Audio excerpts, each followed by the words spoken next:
First Coastal game we have, they know it's a really good opponent. It's another great opportunity. And I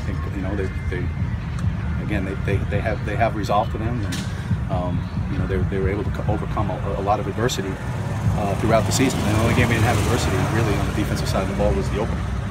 After that there was adversity, and I think you saw these guys overcome it. Now again, not to the point, unfortunately, where we won. That's the business we're in. I get that, but I mean the way they fought back. Again, I'm proud of that. Let's enhance that. We have fight in us. We have guys that are resilient. We have guys that are unified. We have all that. So let's not lose that.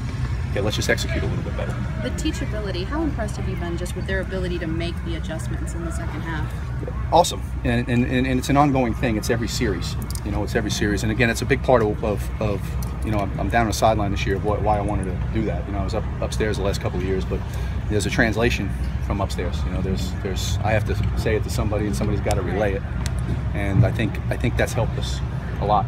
That right there and then, as we're replaying the series in our mind, and things we got to fix, I'm able to touch each of the individuals, and we're able to get things corrected as the game goes on. And then obviously they've heard a lot of it, and then when we reiterated in the short window we have at halftime, they've been locked in and understand. Okay, if we just settle in and one guy does this and one guy does that, the execution will be a lot better. So I am impressed by that. I think that's a real positive. I think it's something that we got to keep rolling with, and that guys are not pouting, guys are responding. There's unity. They're being taught. They're being coached. They're accepting coaching within the game and trying to fix it. Mark, you talk about Virginia Tech a little bit, just what they do well offensively. They do a lot. I mean, they got good backs. Obviously, the quarterback situation, he played really well last week, and we'll see what's happening with Brewer moving forward. But they've got receivers that have made plays. They've got guys that have been around. Seems like forever. I mean, you got excellent tight ends.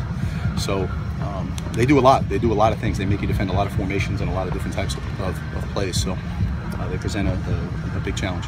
Mark, what are the challenges in practice of preparing for either Motley or Brewer, two kind of guys that do different things? Yeah, I mean, I think there's still a bulk. A bulk of the offense is the same, but you obviously have to rep. You have to rep everything, and there's only so much time in a day, so you have to use your time wisely. You have to use meeting time well. You have to use walkthroughs well.